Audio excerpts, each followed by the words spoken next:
Hello students, welcome to इवान IQ. आज अपन नंबर सिस्टम को वापस कंटिन्यू करेंगे। अपन लास्ट टाइम पढ़ा था कि टर्मिनेटिंग क्या होते हैं, नॉन टर्मिनेटिंग क्या होते हैं, रिपीटिंग क्या होते थे और ये सब। अब इसी को आगे कंटिन्यू करते हैं कि जैसे फ्रैक्शंस अगर हैं और वो टर्मिनेटिंग भी नहीं है, नॉन टर्मिनेटिंग है और रिपीटिंग है, तो उसको अपन फ्रैक्शनल फॉर्म में कैसे कन्वर्ट कर सकते हैं। जैसे एग्जाम्पल ले रहे हैं ये 0.34 बार। तो अगर 0.34 बार लगा हुआ है तो उसका मतलब क्या है, 34 बार बार रिपीट हो रहा है। तो ये अपन ऐसा बोल सकते हैं कि 0.34 फिर 34 फिर 34 और ऐसे चलता ही रहेगा। तो इसका मतलब ये क्या है कि ये जो नंबर है ना, ये ना तो टर्मिनेट हो रहा है और रिपीट हो रहा है। तो इसका मतलब ये नॉन टर्मिनेटिंग है लेकिन साथ में रिपीटिंग है। और ऐसे एक्सपेंशन जो होते हैं जो नॉन टर्मिनेटिंग और रिपीटिंग होते हैं उनको अपन रेशनल बोलते थे। और कुछ एक्सप्रेशन ऐसे होते हैं जो नॉन टर्मिनेटिंग तो होते हैं पर रिपीट नहीं होते, जैसे ये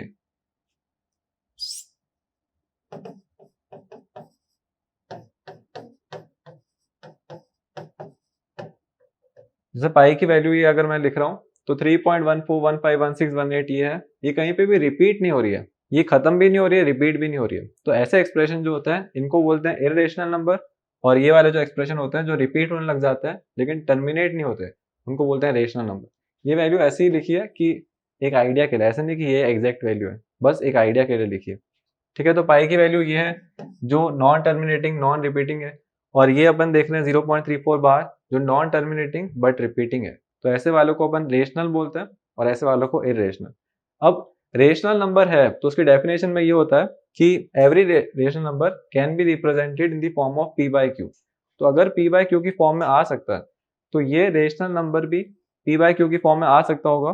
तो क्वेश्चन कह रहे हैं कि 0.34 बार को पी बाई क्यू की फॉर्म में रिप्रेजेंट करो। तो अब मेथड क्या होता है इसके पीछे वो देखते हैं कि अपन कोई भी डेसिमल एक्सपेंशन किसी का दिया हुआ होगा और उसको अपन को फ्रैक्शनल फॉर्म में कन्वर्ट करना है तो कैसे करेंगे। ठीक है, तो ये ले रहे हैं 0.34 बार। तो क्वेश्चन है कि 0.34 बार को पी बाई क्यू की फॉर्म में रिप्रेजेंट करो। तो फर्स्ट स्टेप क्या होता है कि जो भी अपन को दे रहे हैं, जो भी एक्सपेंशन दे रहे हैं उसको x लेट कर लो। अपन बोल दिया कि ये x है, 0.34 बार एक x की वैल्यू है। अब सेकेंड स्टेप होता है कि बार जितनी डिजिट्स के ऊपर है उसको काउंट करो। तो बार कितनी डिजिट्स के ऊपर है, 2 डिजिट्स के ऊपर है। तो अपन ने देखा कि 2 डिजिट्स के ऊपर बार है। अब सेकेंड स्टेप में अपन को दोनों तरफ इंटू करना है कोई नंबर से। तो डिजिट्स के ऊपर अपन देखा कि 2 डिजिट्स के ऊपर बार है तो अपन 100 से इंटू करेंगे।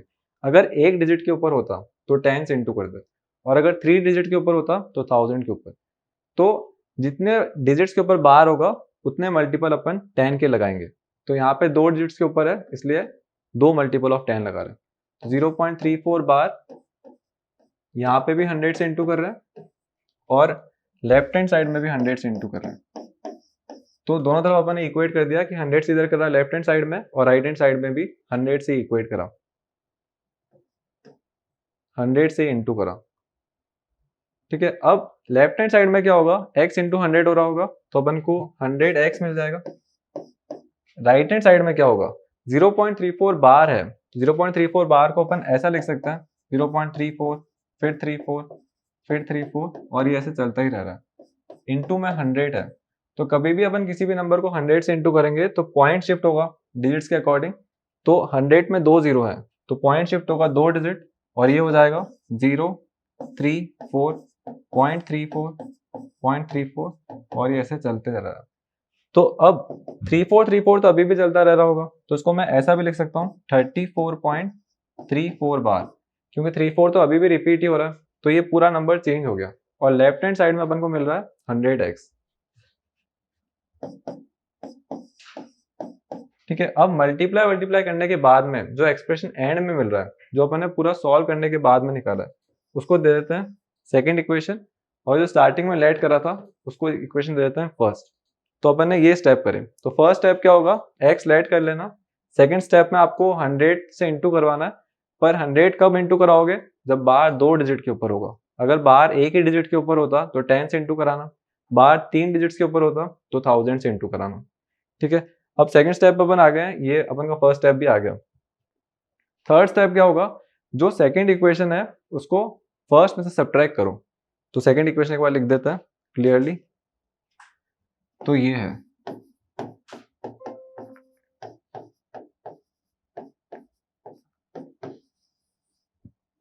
जो फर्स्ट इक्वेशन थी वो ये है,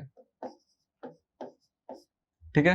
अब जो थर्ड स्टेप उसमें क्या करना है अपन को, सेकंड इक्वेशन में से फर्स्ट इक्वेशन को सब्ट्रैक्ट करना है। तो सेकंड इक्वेशन में से फर्स्ट इक्वेशन को सब्ट्रैक्ट करना होगा, तो लेफ्ट हैंड साइड वाले लेफ्ट हैंड साइड से और राइट हैंड साइड वाले राइट हैंड साइड से। तो 100x में से x जाएगा तो 99x, और राइट हैंड साइड में क्या हो रहा होगा, तो राइट हैंड साइड में 34.34 बार में जैसे 0.34 बार सब्ट्रैक्ट होगा। जब 34 बार और 34 बार सब्ट्रैक्ट हो जाएंगे तो ओवरऑल आंसर मिलेगा 34। तो ये अपन को मिला ओवरऑल 99x इक्वल्स टू 34, और फाइनली अपन को x इक्वल्स टू 34/99 मिलेगा। क्या ये सिंपलेस्ट फॉर्म में है? तो 34 और 99 का कोई कॉमन फ्रैक्शन है क्या, कॉमन फैक्टर है क्या कोई? तो 34 और 99 3 के टेबल में तो नहीं आता 34, क्योंकि सम जो आ रहा है वो 7 आ रहा है, और 99 3 के टेबल में आता है पर दोनों नहीं आ रहा है, तो कॉमन फैक्टर नहीं है 3 के अलावा कोई भी। तो अपन ऐसा कह सकते हैं सिंपलेस्ट फॉर्म में ही है, क्योंकि कोई कॉमन फैक्टर ही नहीं है। 34/99 एक सिंपलेस्ट फॉर्म है और x इक्वल्स टू ये आया। अब पुराने स्टेप पे वापस चलते हैं। अपन ने बोला था कि x इक्वल्स टू 0.34 बार है, और यहाँ पे आ रहा है x इक्वल्स टू 34/99 है, तो ये दोनों तो इक्वल हो सकते हैं। तो यहाँ से आ रहा है कि अगर कोई डेसिमल एक्सपेंशन दिया हुआ है तो उसको अपन फ्रैक्शनल फॉर्म में कन्वर्ट कर सकते हैं इन स्टेप्स को फॉलो करके। लेकिन कंडीशन क्या है कि वो डेसिमल एक्सपेंशन नॉन टर्मिनेटिंग पर रिपीटिंग होना चाहिए। ऐसा नहीं कि अपन इर्रेशनल नंबर का डेसिमल एक्सपेंशन दे रहे हैं और उसको बोल रहे हैं पी बाई क्यू की फॉर्म में रिप्रेजेंट करो, क्योंकि P by Q definition he rational number की है। तो इर्रेशनल नंबर तो पी बाई क्यू की फॉर्म में आएंगे नहीं। तो इस टाइप के जो नंबर्स होंगे जो नॉन टर्मिनेटिंग होंगे पर रिपीटिंग होंगे, उनको अपन रिप्रेजेंट कर सकते हैं पी बाई क्यू की फॉर्म में इस तरीके से। अब एक और एग्जांपल लेते हैं जिसमें बार अपन एक ही डिजिट पर रखते हैं, उसमें क्या करेंगे, ठीक है। जैसे 0.7 बार है, इसको रिप्रेजेंट करना है पी बाई क्यू की फॉर्म में। तो फर्स्ट स्टेप क्या होगा, इसको लेट कर देते हैं x से equals to x equals to 0.7 bar हो गया। अब सेकंड स्टेप क्या होता है कि अपन को मल्टीप्लाई करना है 10, 100 या 1000 को depending on the digits on inside the bar. तो इनसाइड द बार अभी डिजिट्स कितनी है, तो सिर्फ एक डिजिट है, ठीक है। तो अपन को 10 से इंटू करना है। अगर इनसाइड द बार अगर 2 डिजिट्स होती या 3 डिजिट्स होती तो अपन 100 या 1000 लेते, तो अपन इंटू कर लेते हैं 10 से, ठीक है, क्योंकि एक ही डिजिट है। ये हो गया। अब इसको पूरा सॉल्व करेंगे, इस एक्सप्रेशन को स्टार्टिंग में 1 बोल देना। इसको सॉल्व करोगे तो अपन ऐसा लिख सकते हैं 10 इंटू 0.7 बार है, तो ये ऐसे चल रहा होगा। जैसे ही 10 इससे इंटू होगा तो ये हो जाएगा 7.777, और इसको मैं 7.7 बार भी लिख सकता हूँ, और लेफ्ट हैंड साइड में हो गया 10x। अब ये पूरा सिंप्लीफाइड है, जैसे ही सिंप्लीफाइड हो जाए तो उस एक्सप्रेशन को नाम दे देना सेकंड इक्वेशन। तो ये सेकंड इक्वेशन आ गई। अब थर्ड स्टेप में क्या करना है, इन दोनों को सब्ट्रैक्ट करना है। तो अपन को सेकंड इक्वेशन में से फर्स्ट इक्वेशन को सब्ट्रैक्ट करना है। सेकंड इक्वेशन आई है 10x इक्वल्स टू 7.7 बार, तो यहां लिख देते हैं 10x equals to 7.7 bar second equation, और फर्स्ट इक्वेशन है x इक्वल्स टू 0.7 बार, ठीक है। First equation x equals to 0.7 bar. अब जैसे ही सब्ट्रैक्ट करेंगे तो लेफ्ट हैंड साइड वाला लेफ्ट हैंड साइड से 10x में से x जाएगा तो 9x। राइट हैंड साइड में क्या होगा, 7.7 बार है, इसमें से 0.7 बार सब्ट्रैक्ट हो रहा है, ओवरऑल अपन को मिल रहा है 7। तो x इक्वल्स टू 7/9 आंसर आ रहा है। तो फाइनली अपन को x की वैल्यू मिल गई 7/9। x की वैल्यू 7/9 है, और अपन ने यहाँ पे x इक्वल्स टू 0.7 बार बोला था, तो यहाँ से इसके इक्वेट करेंगे तो 7/9। तो 0.7 बार को अपन p बाई क्यू की फॉर्म में 7/9 भी लिख सकते हैं। तो यहाँ से पूरा डिसाइड होता है कि p बाई क्यू की फॉर्म में कैसे रिप्रेजेंट होगा। बस इंटू इंटू करना, और उससे कहीं ना कहीं एक स्टेप ऐसा आएगा कि अपन को सॉल्यूशन मिल ही जाएगा, ठीक है। अब इसका एक और क्वेश्चन देखते हैं जिसमें बार जो है वो थोड़ा डायरेक्ट बार नहीं है, जैसे इस टाइप से। पहले क्या हो रहा था, 0.4 पे बार था तो अपन समझ रहे थे कि 4 रिपीट हो रहा है।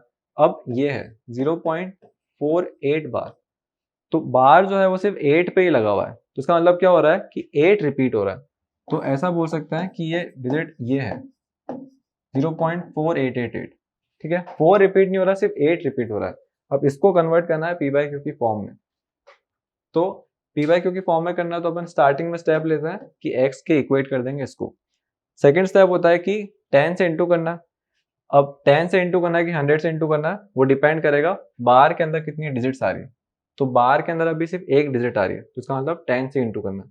तो दोनों तरफ 10 से इंटू कर लेते हैं, इधर भी इंटू और इधर भी इंटू।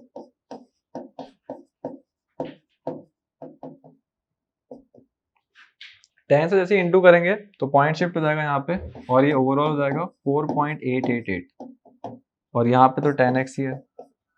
इस इक्वेशन को अपन 4.8 बार भी लिख सकते हैं क्योंकि 8 ही रिपीट हो रहा है, और यहाँ पे आ गया 10x। ये पूरा सिंप्लीफाइड हो गया इसलिए सेकंड इक्वेशन, और ये फर्स्ट इक्वेशन। तो अपन को फर्स्ट इक्वेशन भी मिल गई, सेकंड इक्वेशन भी मिल गई। अब थर्ड स्टेप होता है सब्ट्रैक्ट करना है सेकंड में से 1 को।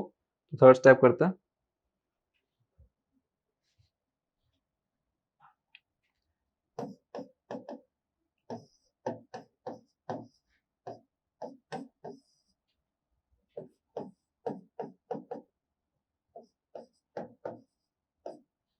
ठीक है, तो ये आ गया सेकंड इक्वेशन और ये आ गई फर्स्ट इक्वेशन। सब्ट्रैक्ट करेंगे तो लेफ्ट हैंड साइड में से लेफ्ट हैंड साइड 10x में से x जाएगा तो 9x, और राइट हैंड साइड में जब सब्ट्रैक्ट करेंगे तो डेसिमल वाले आ रहे हैं, थोड़े हार्ड हो रहा है, तो उसको अपन थोड़ा साइड में करके देखते हैं कि सब्ट्रैक्ट करने पे क्या आ रहा है। साइड में करेंगे तो ये हो जाएगा 4.8 बार, सब्ट्रैक्ट करना है 0.48 बार। ठीक है, डेसिमल के नीचे डेसिमल होना चाहिए, डेसिमल के नीचे डेसिमल आ गया। 8 बार रिपीट हो रहा है तो उसका मतलब ये 888 ऐसे चल रहा होगा, और यहाँ पे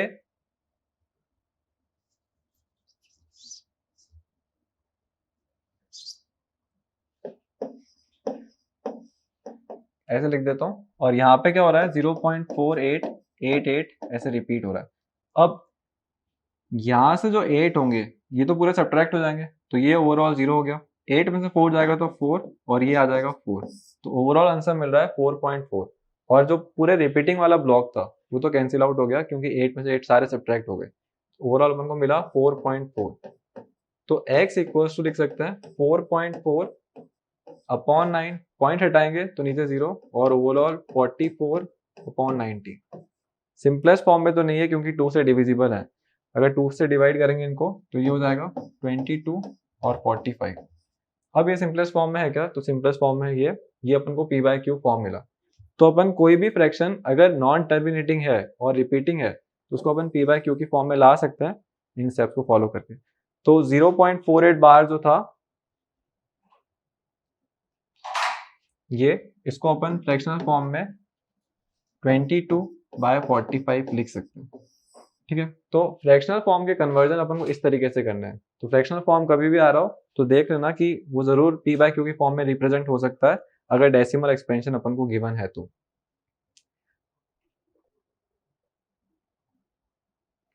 कुछ ऐसे ही एग्जांपल्स लेते हैं कि फाइंड करना है कि वो रेशनल है कि इरेशनल है, और अगर इरेशनल है तो उसको p बाय क्यू की फॉर्म में रिप्रेजेंट कर सकते हैं क्या, और रेशनल है तो उसको p बाय क्यू की फॉर्म में रिप्रेजेंट कर सकते हैं क्या। तो एग्जांपल लिख रहा हूं इसे। फर्स्ट है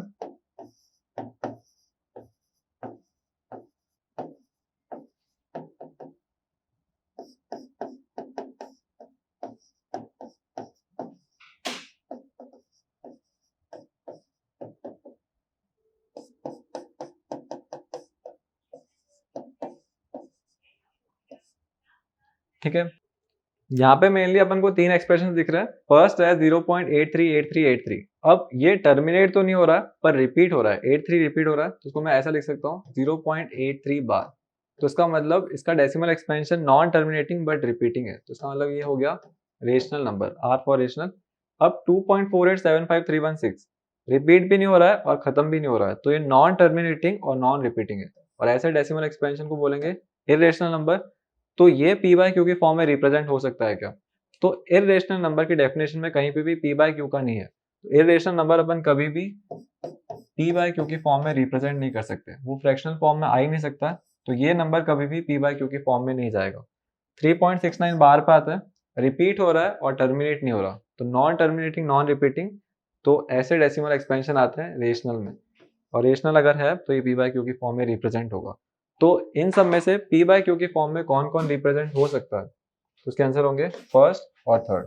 सेकेंड वाला जो है वो एक इरेशनल नंबर है, वो नहीं हो सकता।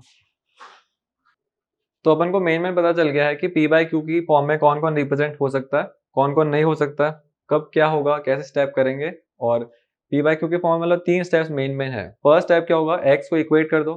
सेकंड स्टेप अपन को 10 को इंटू करवाना है 100 को या 1000 को, डिपेंड करेगा कि बार कितनी डिजिट्स के ऊपर है।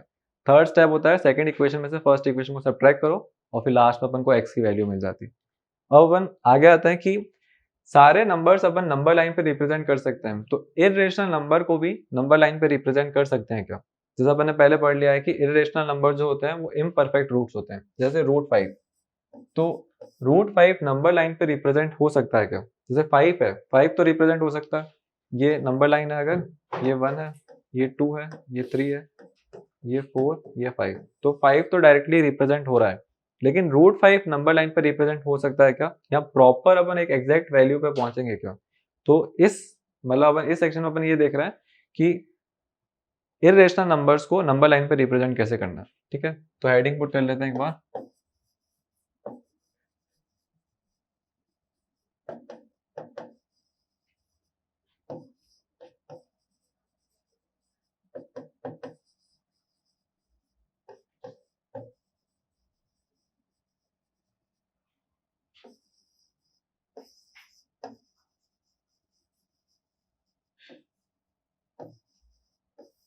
ठीक है, तो अपन रिप्रेजेंट कर रहे हैं इरेशनल नंबर्स को नंबर लाइन पे।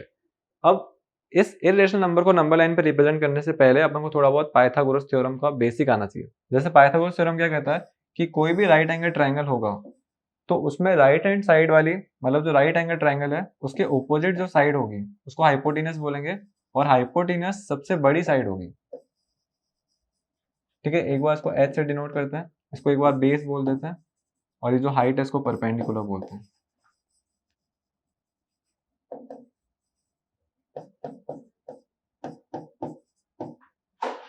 ठीक है, तो राइट एंगल ट्रायंगल का जो थ्योरम है पाइथागोरस वाला, तो उन्होंने क्या बोला कि राइट एंगल के सामने वाली जो साइड होगी वो सबसे बड़ी होगी, मतलब हाइपोटेनस सबसे बड़ी होगी।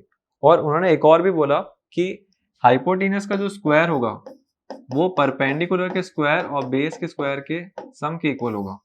तो ये अपन पुरानी क्लास में पढ़ चुके हैं कि h square equal to P square plus B square होता है। अब इसको यहाँ पे कहाँ यूज करना है, मतलब इरेशनल नंबर को रिप्रेजेंट करना है नंबर लाइन पे, तो वहां पे पाइथागोरस थ्योरम का क्या यूज है वो देखते हैं एक बार। तो अपन परपेंडिकुलर ले रहे हैं 1 सेंटीमीटर का, और बेस ले रहे हैं 2 सेंटीमीटर का, और फाइंड करना है कि हाइपोटेनस कितनी आ रही है। तो हाइपोटेनस फाइंड करना है, अब हमको फॉर्मूला पता है कि एच स्क्वायर जो होता है वो होता है P square plus B square के बराबर। तो एच स्क्वायर अभी अननोन है, पी स्क्वायर मतलब परपेंडिकुलर का स्क्वायर मतलब 1 का स्क्वायर जो 1 ही होगा, बी स्क्वायर जो बेस है उसका स्क्वायर मतलब 2 का स्क्वायर करोगे तो 4, ये 5 आया, और H square equal to 5। Finally अपन को h मिल रहा है √5। इसका मतलब इस हाइपोटेनस का मेजरमेंट कितना होगा, तो उसका मेजरमेंट होगा √5 सेंटीमीटर का, अगर परपेंडिकुलर सेंटीमीटर में है और बेस भी सेंटीमीटर में है तो हाइपोटेनस की वैल्यू आ रही है √5 सेंटीमीटर। तो इस लाइन को अगर मैं मेजर कर लेता हूँ और इसको नंबर लाइन पे आर्क बना के डिनोट करता हूँ, तो डायरेक्टली मेरे को मिल जाएगा कि √5 नंबर लाइन पे कैसे रिप्रेजेंट कर सकते हैं। तो यही बेसिक कॉन्सेप्ट रखा कि अपन परपेंडिकुलर बनाएंगे, बेस बनाएंगे, हाइपोटेनस वो आना चाहिए जो अपन रिप्रेजेंट करना चाहते हैं। जैसे मुझे √5 को रिप्रेजेंट करना है तो मैं कैसे रिप्रेजेंट करूंगा, एक बार उसको देखते हैं। सबसे पहले नंबर लाइन बनाएंगे, जैसे ये 0, ये 1 सेंटीमीटर, ये 2 सेंटीमीटर, ये 3 सेंटीमीटर। अब 2 सेंटीमीटर तक अपन लेंगे, और जहाँ पे 2 एंड हो रहा है वहां पे एक परपेंडिकुलर बनाएंगे 1 सेंटीमीटर का। तो ये 1 सेंटीमीटर का परपेंडिकुलर, अगर इसको यहाँ से ज्वाइन करेंगे तो ये एक राइट एंगल ट्रायंगल बन रहा है, जिसमें जो बेस है, ये बेस है, उसका मेजरमेंट आ रहा है 2 सेंटीमीटर, और जो उसका परपेंडिकुलर है उसका मेजरमेंट आ रहा है 1 सेंटीमीटर। ठीक है, तो परपेंडिकुलर आ गया 1 सेंटीमीटर, बेस आ गया 2 सेंटीमीटर। अब हाइपोटेनस जो होगा, पुराने अपन निकाल ही चुके हैं कि अगर बेस 2 है, परपेंडिकुलर 1 है, तो जो हाइपोटेनस था वो √5 आ रहा था। तो इसका मतलब जो ये लाइन का मेजरमेंट है वो √5 है, इस लाइन को अगर मैं नंबर लाइन पर रिप्रेजेंट कर लेता हूँ तो फाइंड हो जाएगा कि ये √5 को अपन रिप्रेजेंट कैसे कर सकते होंगे नंबर लाइन पे। तो फर्स्ट ये तो पूरा बना लेंगे कि राइट एंगल ट्रायंगल और ये सब। अब क्या करना है, कंपास की नीडल को यहाँ पे रखना है और पेंसिल को यहाँ पे, तो इससे ये पूरी लेंथ मेजर हो जाएगी और नीडल का एक आर्क बनाना है इस तरीके से जो नंबर लाइन पे इस पॉइंट पे इंटरसेक्ट हो रहा है, इस पॉइंट पे इंटरसेक्ट हो रहा है। और ये जो लाइन का मेजरमेंट होगा ये √5 जितना ही होगा, तो अपन ने √5 को रिप्रेजेंट कर लिया इस पॉइंट पे। इसको एक बार लिख देते हैं Q। तो Q जो है वो √5 का रिप्रेजेंटेशन है नंबर लाइन पे। तो अपन को एक राइट एंगल ट्रायंगल बनाना है जिसमें जो हाइपोटेन्यूस हो वो रिक्वायर्ड इरेशनल नंबर आ जाए। तो यहाँ पे रिक्वायर्ड इरेशनल नंबर था √5, इस तरीके से अपन ने रिप्रेजेंट करा। ठीक है, अब अपन रिप्रेजेंट करते हैं √2 को नंबर लाइन पे। तो फर्स्ट स्टेप क्या होगा, अपन को एक राइट एंगल ट्रायंगल एज्यूम करना है जिसमें हाइपोटेन्यूस जो वो √2 आए। ठीक है, तो ये लेते हैं, ये नंबर लाइन 0 1 2 3। अब ये जो लाइन है ये 1 सेंटीमीटर की, इधर ही अपन परपेंडिकुलर बनाते हैं 1 सेंटीमीटर का और हाइपोटेन्यूस बना देते हैं ये। तो ये एक राइट एंगल ट्रायंगल बन रहा है और उसको साइड में कैलकुलेट करते हैं कि हाइपोटेन्यूस कितनी आ रही है। तो बेस आ रहा 1, परपेंडिकुलर 1, एच स्क्वायर जो होता है वो होता है P square plus B square. P square 1 का स्क्वायर 1 ही, बी स्क्वायर मतलब 1 का स्क्वायर ये 2, तो एच स्क्वायर इक्वल टू 2 और एच आ रहा है फाइनली √2। तो इसका मतलब ये जो वैल्यू है वो है √2। तो अपन यहाँ पे √2 लिख सकते हैं कि एच जो है वो √2 है। अब इसको रिप्रेजेंट करना है नंबर लाइन पे, तो अपन को मेजरमेंट तो मिल गया कि √2 का है, तो नीडल यहाँ पे रखेंगे, पेंसिल यहाँ पे और इसको ऐसे रिप्रेजेंट करेंगे। तो ये जो पॉइंट है Q, ये √2 का रिप्रेजेंटेशन हुआ नंबर लाइन पे। तो अपन को इरेशनल नंबर को रिप्रेजेंट करना होगा नंबर लाइन पे, तो सबसे पहला स्टेप होता है कि पाइथागोरस थ्योरम को अच्छे से पता हो, और पाइथागोरस थ्योरम का हाइपोटेन्यूस मिल गया तो उसका मतलब अपन को नंबर लाइन पे रिप्रेजेंटेशन मिल गया। ठीक है, अब इसको थोड़ा कंसेक्यूटिव टर्म्स में देखते हैं कि आगे क्या होने वाला है। जैसे ये √2 है, अपन ने यहाँ पे एक परपेंडिकुलर बनाया, ठीक है, वो 1 सेंटीमीटर का है और इसको इससे ज्वाइन किया। इस राइट एंगल ट्रायंगल की कुछ कैलकुलेशंस करके देखते हैं। तो इसको थोड़ा यहाँ पे ले लेते हैं एक बार। ये 1 सेंटीमीटर है, जो इसका बेस है वो √2 का था, तो ये √2 और इसका हाइपोटेन्यूस अननोन है। ठीक है, तो एच स्क्वायर जो होता है वो होता है P square plus B square के बराबर। अब एच स्क्वायर कौन है, तो एच जो है वो अननोन है, तो यहाँ पे एच स्क्वायर ही लिखते हैं। पी स्क्वायर, पी जो है वो है 1, तो 1 का स्क्वायर 1, बी स्क्वायर, बी जो है वो √2 का स्क्वायर करेंगे तो 2, ओवरऑल अपन को मिल रहा है 3, तो एच स्क्वायर इक्वल टू 3 और फाइनली एच इक्वल टू आ रहा है √3। तो अगर मैं कंसेक्यूटिव ट्रायंगल्स बनाता जाऊंगा तो नंबर इंक्रीज होते जा रहे हैं। जैसे ये √2 था तो नेक्स्ट क्या आ रहा है √3। तो ऐसे ही अगर मैं 1 का एक और परपेंडिकुलर बनाऊंगा तो मैं डायरेक्टली बोल सकता हूँ कि वो √4 आ रहा होगा। 1 का एक और बनाऊंगा तो √5। तो कंसेक्यूटिव ट्रायंगल्स के ऊपर अगर अपन ट्रायंगल्स बनाते जाएंगे तो अपन को वैसे भी √5 मिल जाता, और √5 अपन ने वैसे भी देखा कि पाइथागोरस थ्योरम के अकॉर्डिंग कैसे बना रहे थे। तो √5 का रिप्रेजेंटेशन आप ऐसे भी कर सकते हो,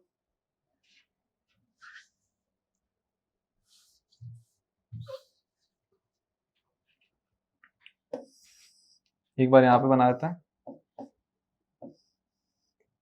जो फर्स्ट ट्रायंगल बनेगा 1 में वो था √2 का, फिर सेकंड ट्रायंगल जो बनेगा वो बनेगा √3 का, फिर थर्ड ट्रायंगल जो बनेगा वो बनेगा √4 का, और जो फोर्थ ट्रायंगल बनेगा वो बनेगा √5 का। तो अपन नीडल यहाँ पे रखेंगे, पेंसिल यहाँ पे, और ये पूरा आर्क बना देंगे। तो आर्क बनाएंगे तो अपन को डायरेक्ट वैल्यू मिल जाएगी √5 की। तो कंसेक्यूटिव ट्रायंगल्स अगर बनाते जाते हैं, परपेंडिकुलर का ध्यान रखना है कि परपेंडिकुलर 1 सेंटीमीटर का ही हो, तो अपन को प्रॉपर वैल्यू मिल जाएगी। √5 को रिप्रेजेंट करने का ऐसा है। तो या तो प्रॉपर राइट एंगल ट्रायंगल पता हो या फिर अपन कंसेक्यूटिव ट्रायंगल्स बना के भी बना सकते हैं। तो एक और क्वेश्चन देखते हैं, जैसे √8 है, उसको नंबर लाइन पे रिप्रेजेंट करना है। तो √8 बनाने के लिए अपन को मतलब 7 ट्रायंगल्स बनाने पड़ेंगे, और काफी ज्यादा मतलब 1 सेंटीमीटर का परपेंडिकुलर बनाना और 7 ट्रायंगल्स बनाना 1 सेंटीमीटर की लाइन पे काफी ज्यादा मतलब हेक्टिक हो जाएगा अपन के। तो √8 को रिप्रेजेंट करते हैं पाइथागोरस का थ्योरम पे हिट एंड ट्राई करके, कि हिट एंड ट्रायल से कैसे बनाएंगे।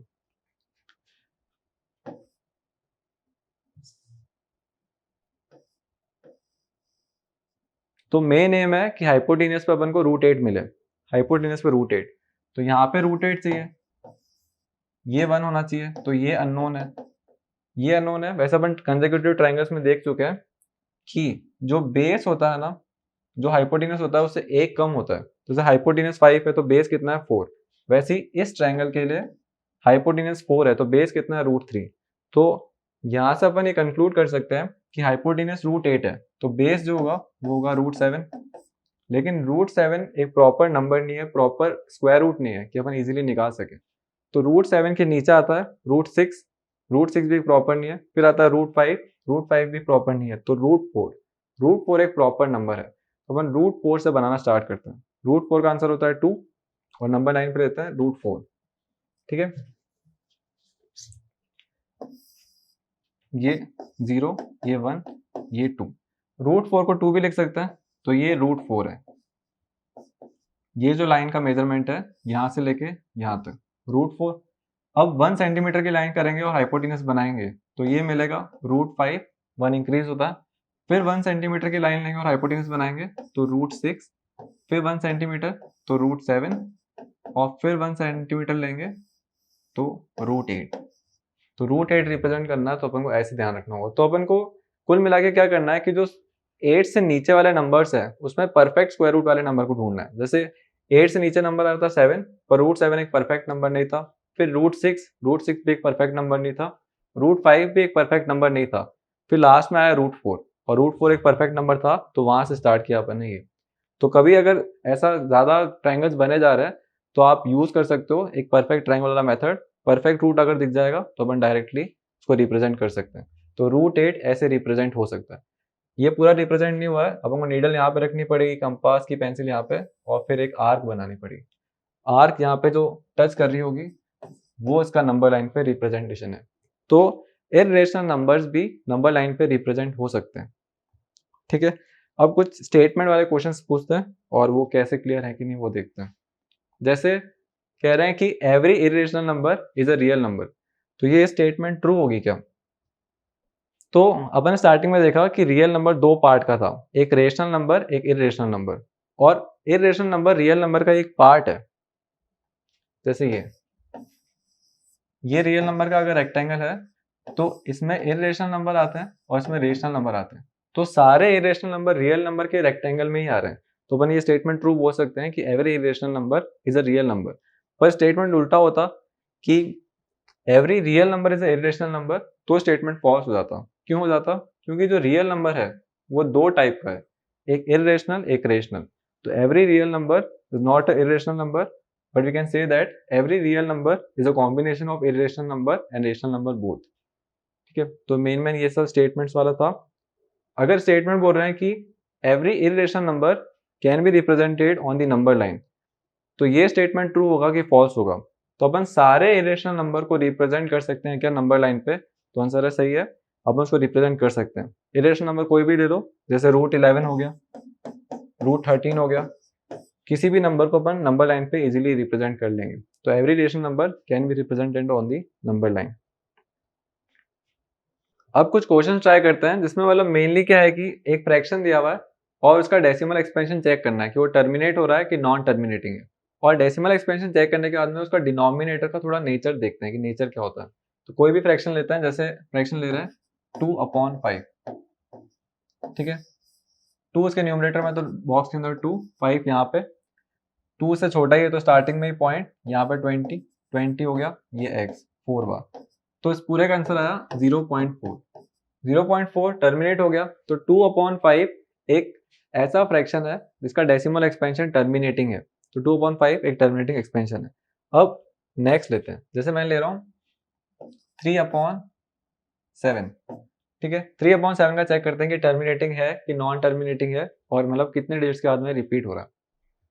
ये ले लेते हैं 3, ये आ गया 7, स्टार्टिंग में पॉइंट 30, 28, सब्ट्रैक्ट होने के बाद में 2 बच रहा, अब 20, 14, तो ये आ रहा था 4 बार 28, 14 आता है 2 बार, सब्ट्रैक्ट होने के बाद में 6, 60, 56 लेते हैं जो आता है 8 बार। अभी तक तो ये टर्मिनेट नहीं हो रहा है, अभी मतलब ये आगे जा सकता है।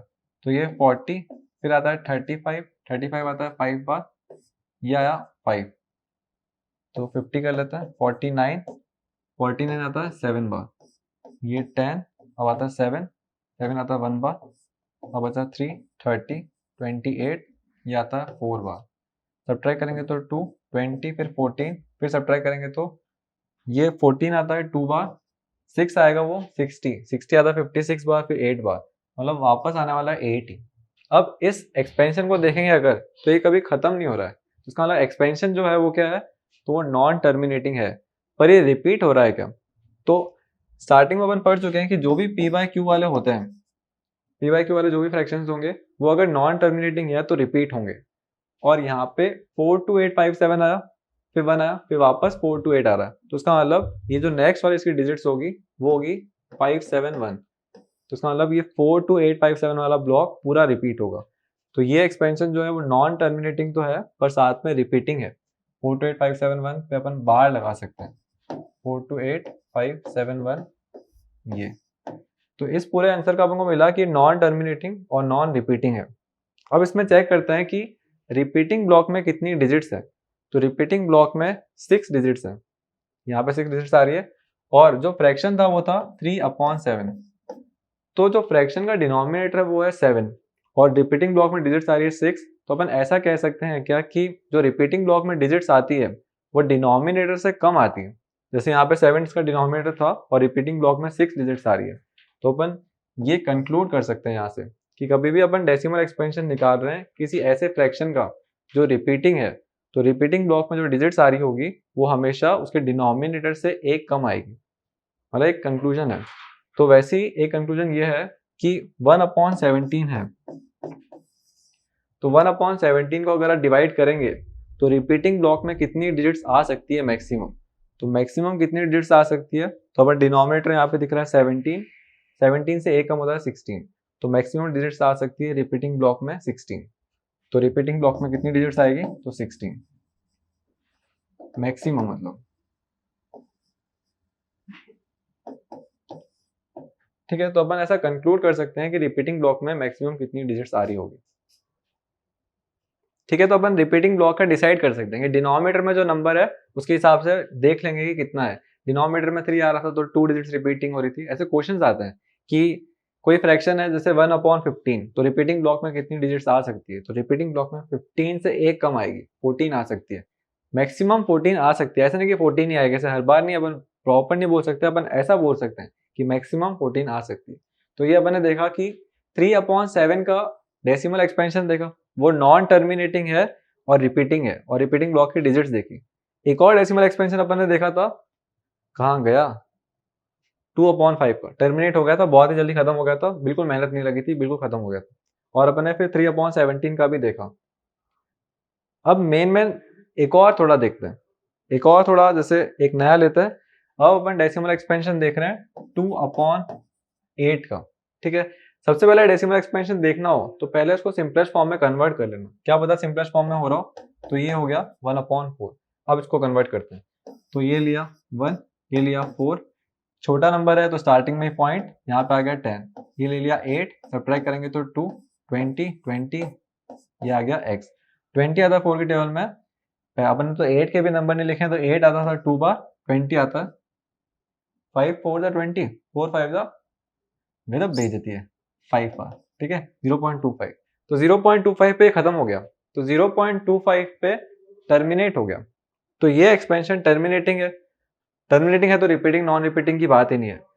ये एक्सपेंशन टर्मिनेटिंग, ये एक्सपेंशन नॉन टर्मिनेटिंग, ये एक्सप्रेशन भी टर्मिनेटिंग। तो अपन जो भी टर्मिनेटिंग आया और नॉन टर्मिनेटिंग आया उनको एक बार लिख देते हैं, क्योंकि अपन को इसका डिनोमिनेटर चेक करना कि डिनोमिनेटर कैसा होता है।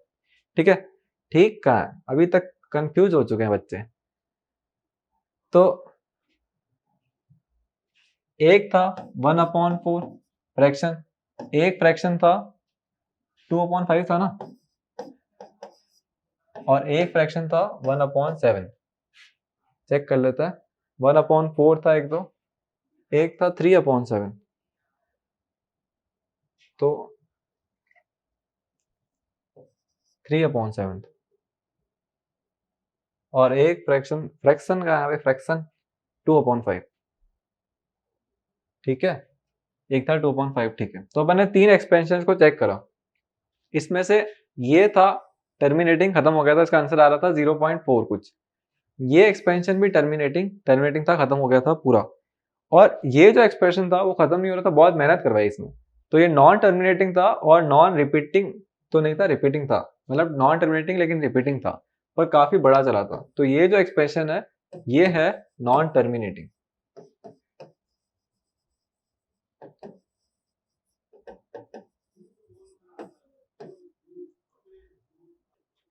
ठीक है, तो नॉन टर्मिनेटिंग आ गया पूरा कि ये नॉन टर्मिनेटिंग था, ये टर्मिनेटिंग और ये भी टर्मिनेटिंग। अब इनके मतलब जो इनके फ्रैक्शंस के डिनोमिनेटर है उनके नेचर चेक करते हैं। इसके डिनोमिनेटर में फ्रैक्शन क्या आ रहा है 5, इसके अंदर आ रहा है 2 का मल्टीपल, इसको मैं लिख सकते हैं 2 का स्क्वायर। कोई भी नंबर ले लो जो टर्मिनेटिंग है, उसका जो डिनोमिनेटर होता है उसमें 2 और 5 के अलावा कोई नंबर होता ही नहीं है। ये इसका नेचर था। तो मैं यही बताना चाह रहा था कि अगर कोई एक्सपेंशन टर्मिनेटिंग है, जैसे ये दोनों एक्सपेंशन, तो इनका जो डिनोमिनेटर होगा उसमें कौन कौन से नंबर्स होंगे, तो वो होगा 2 या फिर 5।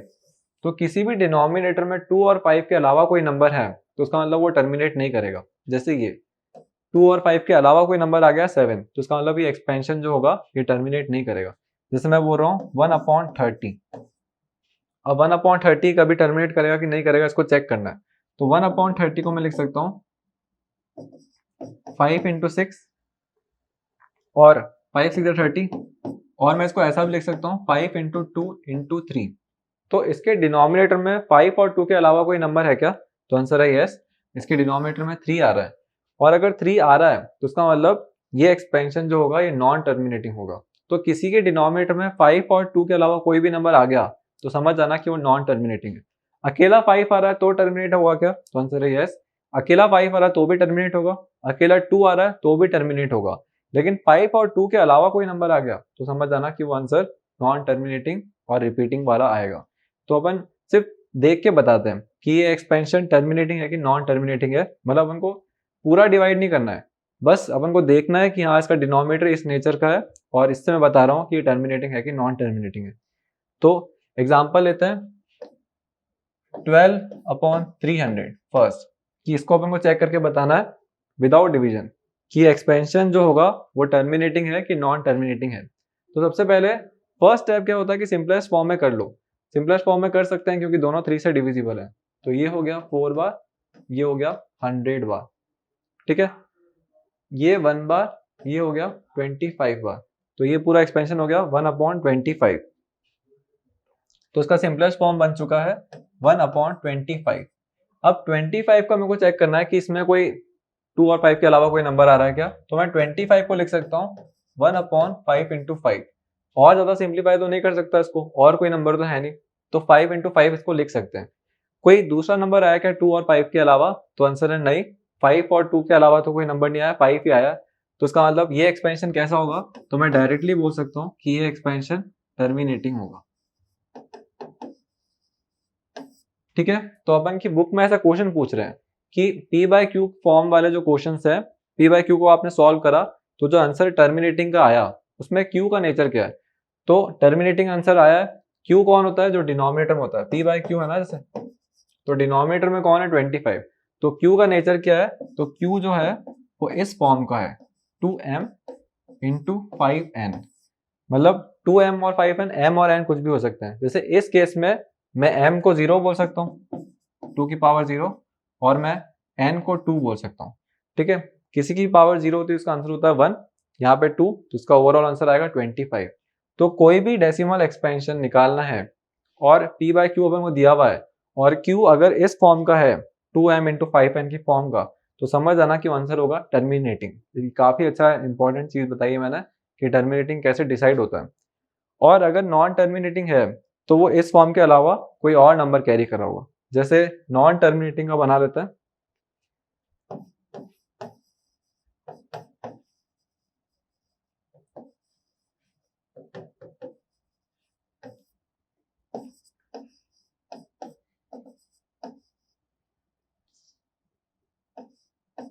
ठीक है, कोई भी एक्स्ट्रा नंबर होगा, जैसे 7 बोल दो, 3 बोल दो, या कोई भी एडिशनल नंबर जो 2 और 5 के अलावा है, 11 आ गया, ठीक है, इनकी कुछ पावर्स होगी, इसको A बोल दिया, इसको B बोल दिया, इसको C बोल दिया।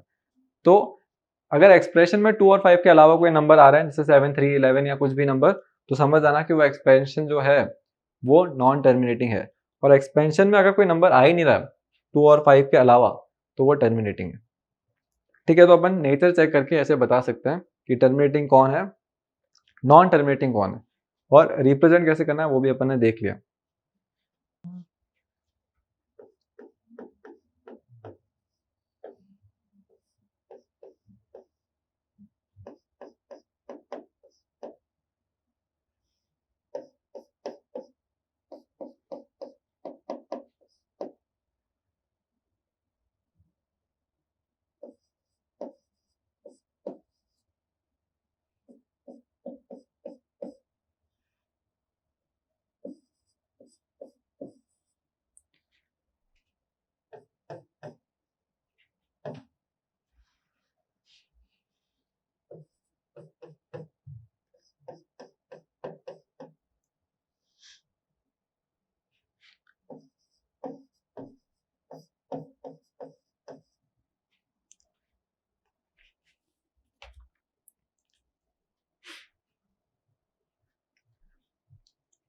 ठीक है, अब अपन को पूरा पता चल गया कि टर्मिनेटिंग कब होता है, नॉन टर्मिनेटिंग कब होता है और ये सब। अब कुछ क्वेश्चन करके देखते हैं।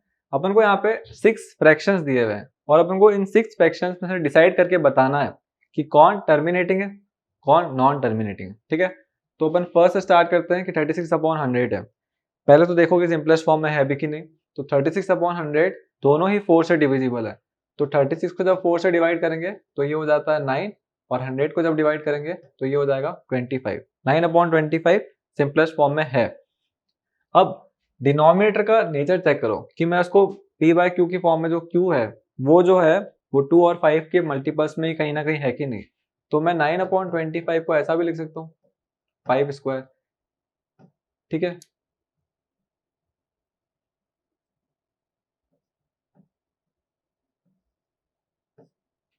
5 स्क्वायर अब तो क्लियरली दिख रहा है। तो 9/5 स्क्वायर आया। अब डिनोमिनेटर में सिर्फ 5 आ रहा है। ठीक है, और टर्मिनेटिंग की कंडीशन ही ये थी कि 2 और 5 के अलावा कोई नंबर नहीं होना चाहिए। तो 5 आ रहा है, कोई और नंबर नहीं है, तो ये जो एक्सपेंशन है वो हो जाएगा टर्मिनेटिंग। तो अपन टिक लगा देंगे जो टर्मिनेटिंग होगा। तो ये एक्सपेंशन है टर्मिनेटिंग वाले। सेकंड पे आता है 1/11। 11 को अपन और स्प्लिट कर सकते हैं मल्टीप्लाई बनाने में, तो अपन इसको और स्प्लिट ही नहीं कर सकते हैं क्योंकि प्राइम नंबर ही है। तो 1/11 को अपन 11 ही लिखेंगे। अब यहाँ पे जो q है वो 2 और 5 के अलावा कोई नंबर कैरी कर रहा है क्या? तो 2 और 5 के अलावा बहुत सारे नंबर कैरी कर रहा है, 11 ही कैरी कर रहा है। तो 2 और 5 के अलावा तो एक नंबर आ गया। तो इसका मतलब ये जो एक्सपेंशन है वो जो नंबर है वो एक नॉन टर्मिनेटिंग नंबर है, क्योंकि 2 और 5 के अलावा नंबर आ गया, तो ये नॉन टर्मिनेटिंग। ठीक है, शॉर्ट में लिख देते हैं। अब 33/8 पे आते हैं। 33/8 क्या इसको और सिंप्लीफाई कर सकते हैं? क्या ये एक ही टेबल से डिविजिबल है? आंसर है नहीं, नहीं सिंप्लीफाई कर सकते। तो कैसे करेंगे? तो 33/8 को अपन ऐसा लिख सकते हैं, 2 × 2 × 2। 33/8 को अपन ने ये लिख दिया, और इसको अपन ऐसा भी लिख सकते हैं 33/2 का क्यूब। ठीक है, 3 सही से दिख रहा होगा अब। 33/2 का क्यूब, 33/2 का क्यूब लिख दिया। तो कोई दूसरा नंबर आ रहा है क्या 2 और 5 के अलावा? तो नहीं आ रहा है, 2 ही आ रहा है, और कोई सेकंड नंबर तो आया नहीं है। तो इसका मतलब ये भी एक्सपेंशन एक टर्मिनेटिंग एक्सपेंशन है। ठीक है, क्योंकि 2 और 5 के अलावा कोई नंबर नहीं आया इसके क्यू में। अब आता है 3/13 पे। 3/13 सिंपलेस्ट फॉर्म में है भी कि नहीं, पहले तो ये चेक करो। तो 3/13 सिंपलेस्ट फॉर्म में है, क्योंकि दोनों डिविजिबल नहीं है।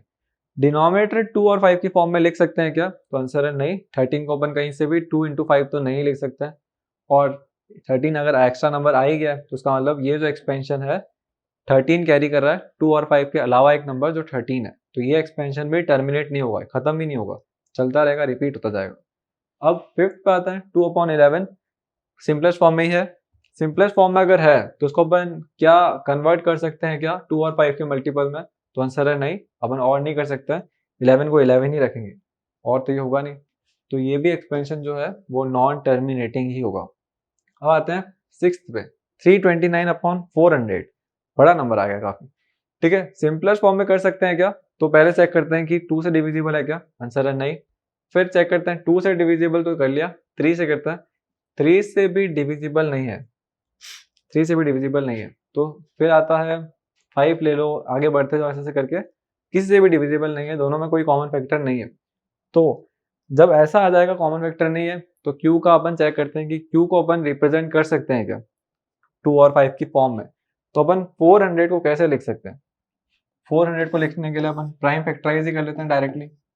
ये आ गया 2, ये आ गया 200, फिर आ गया 2, फिर ये आ गया 100, फिर आ गया 2, ये आ गया 50, ये आ गया 2, ये आ गया 25। अब ये 2 से डिविजिबल नहीं है, तो अपन लेंगे 5, 5 ओवरऑल 1। तो ये अपन ने कर दिया 4 का पूरा प्राइम फैक्टराइजेशन। मतलब अपन इन सब को नंबरों को इनटू करेंगे ना, तो अपन को 400 मिलेगा। तो मतलब इन सबको इनटू करवा के अपन 400 ला सकते हैं। तो उसकी जगह मैं ऐसा भी तो लिख सकता हूँ 329 अपॉन में 2 की पावर 4 इंटू 5 का स्क्वायर। आप करके देख लो, आपको 400 ही मिलेगा, 400 ही मिलेगा। तो ये आ गया 400, और ये 2 इंटू 2 इंटू 2 इंटू 2 4 बार था तो 2 की पावर 4 कर दिया, 5 इंटू 5 2 बार था तो 5 की पावर 2 कर दिया। तो ये पूरा ऐसे करके अपने एक्सप्रेस कर दिया। क्या इसमें 2 और 5 के अलावा कोई नंबर दिख रहा है? तो आंसर है नहीं, 2 और 5 के अलावा तो कोई नंबर नहीं दिख रहा है। और अगर नंबर नहीं दिख रहा है तो अपन डायरेक्टली बोल सकते हैं कि ये एक्सपेंशन जो होगा ये टर्मिनेट करेगा, खत्म हो जाएगा, ये टर्मिनेटिंग एक्सपेंशन है। तो अपन ऐसे डिसाइड कर सकते हैं बिना डिवीजन करे कि एक्सपेंशन टर्मिनेट करेगा कि नहीं करेगा, और डिसाइड करने के लिए ये तरीका था ये सब। अब मेन तो अपन ने कर लिया है कि क्या क्या होता है। अब जैसे बच रहा क्या है, तो वो आ रहा है मैग्निफिकेशन। जो नेक्स्ट पार्ट अपन करेंगे वो करेंगे मैग्निफिकेशन के बारे में। और रिप्रेजेंटेशन अपन ने अच्छे से देख लिया नंबर लाइन पे। रिप्रेजेंटेशन का एक क्वेश्चन करके देख लो। जैसे आपको रिप्रेजेंट करना है √7 को नंबर लाइन पे, ठीक है। तो √7 को रिप्रेजेंट कैसे करोगे नंबर लाइन पे, वो चेक करते हैं एक बार फिर से। तो √7 एक इरेशनल नंबर है पहले तो, क्योंकि वो एक परफेक्ट नंबर नहीं है। तो √7 एक इरेशनल नंबर है, ये तो डिसाइड हो गया। अब √7 के लिए अपन को एक पाइथागोरस थ्योरम के लिए ट्रायंगल्स बनाने पड़ेंगे। तो मैं स्टार्टिंग करते हैं 0, 1, 2, 3 से, ठीक है। स्टार्ट करते हैं 1 से। तो ये बनाया अपन ने फर्स्ट राइट एंगल ट्रायंगल 1 का, ये 1 का। और जो राइट एंगल ट्रायंगल बनाते हैं उसमें हाइपोटेनस इंक्रीज होती जाती है बेस से 1 से। बेस था 1 तो हाइपोटेनस हो गई √2। फिर अपन परपेंडिकुलर बनाएंगे, बेस कितना है √2, तो हाइपोटेनस कितनी हो जाएगी √3, एक इंक्रीज हो जाता है। फिर हाइपोटेनस बनाएंगे तो बेस है √3 तो हाइपोटेनस हो जाएगी √4। फिर आ जाएगा √5, फिर आ जाएगा √6, और फिर फाइनली आ जाएगा, ओ भाई पूरा डायग्राम गलत हो गया, तो कोई बात नहीं, अपन इसी में बनाएंगे। फिर आ जाएगा √6, और फाइनली अपन के पास में आ जाएगा √7। अब देखो √7 बनाने के लिए अपन को कितने ट्रायंगल चाहिए थे, 1 2 3 4 5 6 ट्रायंगल चाहिए थे। वो पूरा मिक्स हो गया, ये मजा नहीं आया। मतलब ऐसे इतना अनक्लियर डायग्राम बनाओगे आप एग्जाम में तो टीचर थोड़ा ऐसे मार्क्स काटने के लिए रेडी रहेगी ना कि अच्छे से नहीं बनाया। तो अपन थोड़ा अच्छे से बना के देखते हैं जिसमें ट्रायंगल थोड़े कम आए। तो अपन हाइपोटेनस का तो पता चल गया है कि हाइपोटेनस के हिसाब से ही चलाना है। तो √7 ऐसा कुछ ट्राई करें कि √7 जो हो हाइपोटेनस पे आ जाए। तो अपन नया केस लेते हैं। तो अब अपन रिप्रेजेंट करते हैं वापस से, ये ले लिया 0, ये ले लिया 1, ये ले लिया 2। अब अपन बेस ले रहे हैं 2 का, तो उसको मैं लिख सकता हूँ ये √4 है, ठीक है। √4 ये बनाई 1 सेंटीमीटर की लाइन, तो √4 ये है, ये 1 सेंटीमीटर की लाइन है। तो अपन को पता है हाइपोटेनस 1 से इंक्रीज हो जाएगी, तो हाइपोटेनस हो गई √5। अब अगर मैं 1 सेंटीमीटर का और बनाऊंगा तो हाइपोटेनस हो जाएगी √6, और 1 सेंटीमीटर का बनाऊंगा तो ये हो जाएगी हाइपोटेनस √7। 3 ट्रायंगल बने, √7 मिल गया। तो अपन नीडल यहाँ रखेंगे कंपास के यहाँ पे, और ऐसे करके आर्क बना देंगे, और ये रिप्रेजेंटेशन हो जाएगा √7 का पूरा। तो अपन को इस तरीके से रिप्रेजेंट करना है √7 को नंबर लाइन के ऊपर।